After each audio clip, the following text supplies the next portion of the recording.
I lived in the roughest part of Great Britain. I've lived all my life with nothing. Nobody can call me any worse than what I've been called. There's a lot of jealous people on there. People will call me lazy eye. People will call me, Bell's palsy features. That does hit a nerve. In the game of darts, it can be quite brutal. So I might come across as humble, but I'm as determined as any dart player when I'm on the hockey. I've had some incredible lows, I've had some stunning highs. It's a brilliant story of a guy who's played in every pub and club in Teesside, and his success and his fame came in his mid-40s, and as he comes in his 50th year now, he's having the time of his life. My name is Glen Durrant. I'm a professional darts player. I had a fantastic childhood. It's funny to listen now that I lived in the roughest part of Great Britain, Grangetown, council estate, not a lot of money, and the whole focus for me is I did well at school, but Teesside was all about boys billiards in the mid 80s, and I was, my life was the Eston Sports Centre and playing with people like Dave Causey and Mike Russell, world champions going on there. But a very happy childhood, older brothers who sort of looked after the youngest sibling, and happy times. When did you first pick up an interest in darts? My brother was a really good darts player, arguably the best in the Eston League, and so there was darts was sort of part of our life. We had a dartboard in the airing cupboard, couldn't even put it on the dart wall.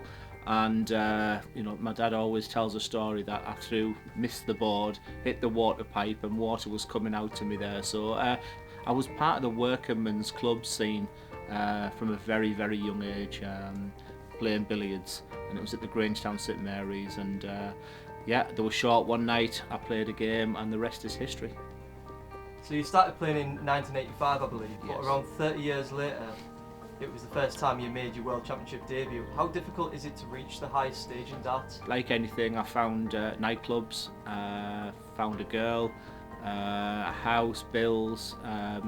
My life then was trying to work full time and 6 nights working on a karaoke to make ends meet. So he finished me in 1998, something like round about there, and it was such a big loss.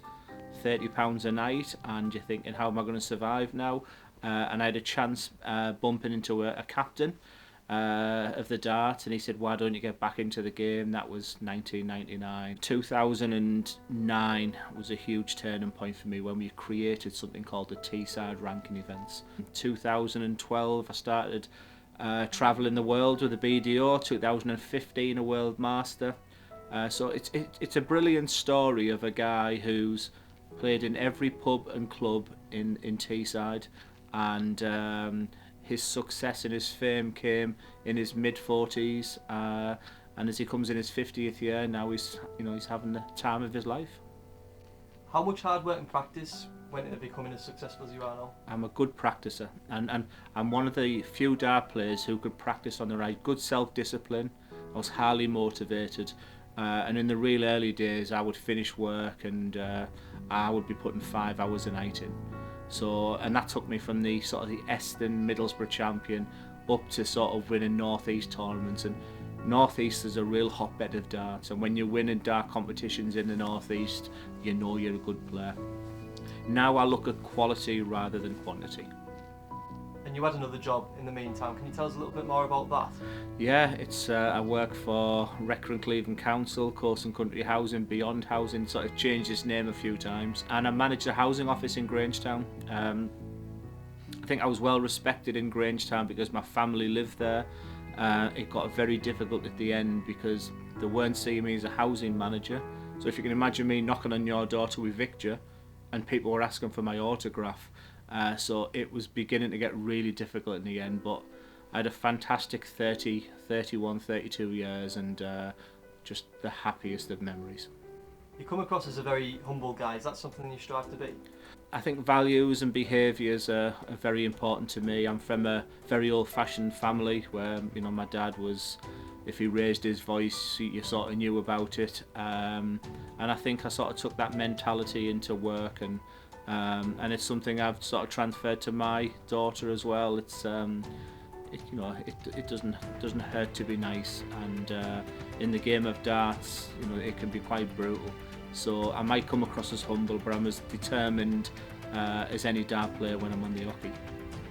Glen Durrant, 3 times back-to-back BDO champion. How does that feel to say? It's an incredible statement. Even now, my happiest moment of my life in the darting circle was the first Lakeside. Just an incredible feeling. When I used to go to bed, I dreamt of that moment, and not once did I fall to my knees like I did in that moment there. And if you could just bottle up that 5 or 6 seconds after that double, it's even now it still gives me goosebumps, and hopefully it inspires people because I'm a very, very proud man. More recently, you were selected for the 2020 Premier League of Darts. How did that feel? Weird, really weird. And you're in the elite of darts then. I think I was recognised by the PDC. I was this guy who will come with a big reputation from the BDO, and scrutiny was high on the agenda. Every player was looking at me, and I settled in very quickly with an early win. I think I even surprised myself to announce. It was an amazing day. I was pacing up and down and had to go to Catterick races in the end just to take my mind off the fact that I was waiting on that call. And when I got it at 7:05, just as the World Final was starting, it was an amazing feeling. Now you're sitting pretty at the top of the league. How does that feel? Justification. Many people thought maybe James Wade, maybe Ian White, maybe Dave Chisnell should have got in ahead of me. So at this moment it feels like I've justified my place, and I feel really at home up there and beginning to settle into it nice, and nothing can be as nerve-wracking as the Fallon Sherrick game, so anything after that is a real bonus. What's your proudest moment in darts so far? I do remember stood in front of a mirror in Merthyr Tydfil, I think it was, when I first got my England shirt. That was an incredible. It was way too big for me. I was quite slim at the time as well, and it was like maybe a 2XL, and it just buried me. But I was just looking in this mirror as this lad from Grangetown who was representing his country, and I went to the World Cup in Canada, and I couldn't believe I was in that team. What is it that you love so much about darts? It's a working man's sport. I think when you come from the northeast, we're very much community based. We look after each other, and like I said, in the 80s, darts and the workingmen's club was a huge part of my life. You don't get any feeling if you can go to a Premier League and play in front of 12,000 people, whether they're shouting for you or whether they're booing you, and the highs and lows. You've got to manage that. I've had some incredible lows, so I've had some stunning highs, unbelievable adrenaline. You're a big Borough fan. How did it feel walking out onto the pitch at half-time with a trophy in hand, celebrating with the crowd? When I go to my mum is 85, I think she is now, my mum and dad, and they've got that picture in the living room, and it was a unbelievable moment, genuinely. And I went into the dressing room as well, and yeah, that's in the top 10 moments I had when I was taking the trophy. But they never won. The 3 times I took the trophy on the pitch, we never won. So there was a couple of people in the back room in that environment were saying, don't bring that trophy again. How does it feel to represent your town on the world stage and wear Borough colours? Yeah, the red and white was an iconic shirt. They've just done a poll. There's so much going on now there's no sport on, and it finished top as the best ever iconic dart shirt. I thought I looked like a fat jockey at the end because I was just getting fatter and fatter, and it can be a brutal place, our social media. I miss walking out the pig bag. People don't understand that's possibly another 2% of my game, which might not seem a lot, but it could be the difference between winning and losing. What do you make of social media? Yeah, it's highs and lows again. Nobody can call me any worse than what I've been called. There's a lot of jealous people on there. I used to do the dart forums, and they're horrible. There's a lot of trolls out there, and but I don't think I could be called any name. I sort of champion and advocate the fact I've got Bell's palsy, which is it's something that I really hate. It's sort of from the vanity side of things, it aged me 10 years when I got it in 2004. So if I'm ever doing well, people will call me lazy eye, people will call me, Bell's palsy features. That does hit a nerve. I always said, long as me family don't read it. Now I'm in the Premier League, my daughter reads everything. So I've had to say to my family, just do not respond to people. That's what they want. Just delete them, block them, and don't get upset, because I don't. But on the positive side, you have got every single Borough fan behind you at every single fixture you go to. How does that feel? Dart players are jealous. Dart players said it's just but that's part of the community. Chris Dolby, I think, could say the same about Newcastle. You know, the Mackhams would be the same. It's just part about being from the northeast. We look after our own. Are you handling fame well? I mean, I bet you can't go anywhere without being noticed now. Yeah, I think the hardest moment was the hardest moment is I was laid on a beach in Tenerife. Sounds nice. yeah, it does, doesn't it? But you know, I'm like, oh, could I put no clothes on type thing, and then Glen, how's the darts going? I'm like, oh my god, and I was a bit self-conscious really, but I was surprised when I went to Tenerife how much the PDC sort of added to that fame. Premier League just took it another notch. I met a friend on a Premier League night in a Wetherspoons, and you know, I was mobbed. It's only nice things, you know. Nobody's ever nastily if you give them a photo. But you know, when I go supermarkets, etc., in Middlesbrough, it's just nothing more than just people want to shake my hand, and yeah, it's very nice. You travel up and down the country a lot, but do you think you'll always live in Teesside? Always. That's an easy answer. I was thinking, do I go and buy a big house somewhere now? And I wanted to put my daughter on the property ladder, so that was nice. So I haven't done an awful lot with my money, to be fair, and maybe that's the beauty of experience. But I've lived all my life with nothing. You know, just there's my wages. How much have we got left? You know, bring on the 25th of each month. So I keep thinking I'm going to wake up. Do you think Teesside gets an undeserved bad reputation?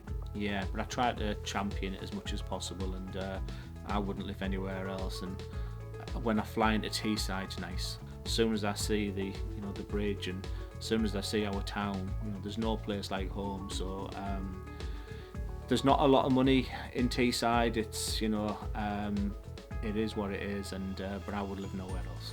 What's your favourite things to do in the area? I love walking. I love the South Gare. I love to contemplate. I love to watch the boat come in. I love to sit and think. I love to watch people fishing. I adore Whitby. I live in near Ormsby Woods, so when my dog was here, you know, fantastic walks. So yeah, there's lots to do in the area, and I'm very, very proud. Would you ever go on Amstel? No. I don't like heights. I get past that first day, you know, when they stood at the top of the hotel, and I'd struggle. No, I'm a very shy man.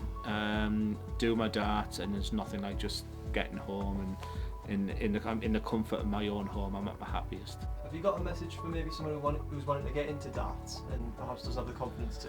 I love going to schools, and if I can inspire one of them, but I tell them education first. Get yourself a trade, get yourself a job. Darts, you know, how many people have sort of come from Teesside and become a world champion, or only one, so it's very remote, but there's 16 million quid to win in darts right now, and your outlay is a 20 quid set of darts. So the riches are there. If you enjoy the game, then go for it, and I'm here to mentor, I'm here for advice. You know, go and follow your dreams, because I did.